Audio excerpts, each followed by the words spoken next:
क्या स्ट्रैटेजी है आपकी, कैसे बदलाव करेंगे, इसके बारे में भी जरा हमें दर्शकों को बताइए। बिहार राज्य इतना पीछे छूट गया है दूसरे राज्यों के मुकाबले कि कल से अगर एक अच्छी सरकार आ भी जाए तो भी बिहार को सही रास्ते पर आने में 5 साल 10 साल का समय लग सकता है, क्योंकि आप देश के सबसे गरीब और पिछड़े राज्य हैं।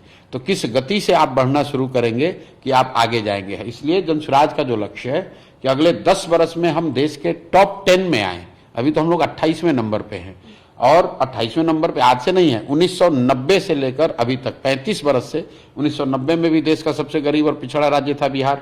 2005 में जब नीतीश कुमार मुख्यमंत्री बने तब भी देश का सबसे गरीब और पिछड़ा राज्य था बिहार। और 20 साल नीतीश कुमार के शासन के बाद भी आज भी देश का सबसे गरीब और पिछड़ा राज्य है बिहार। आप एक पायदान भी ऊपर नहीं पहुंचे।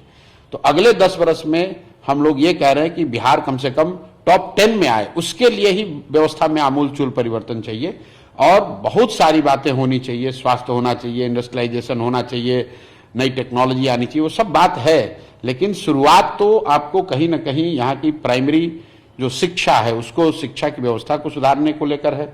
युवाओं के हाथ में रोजगार हो और जो बुजुर्ग लोग हैं उनको कम से कम एक सम्मानजनक जिंदगी जीने का अवसर मिले।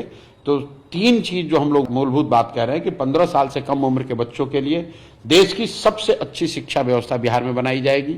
जो 15 से 50 साल के युवा हैं उन साथियों के लिए उनके हाथ में हुनर है लेकिन उनके पास पैसे नहीं, उनको पूंजी उपलब्ध कराया जाएगा ताकि स्वरोजगार के जरिए वो अपने पैर पर खड़े हो सकें।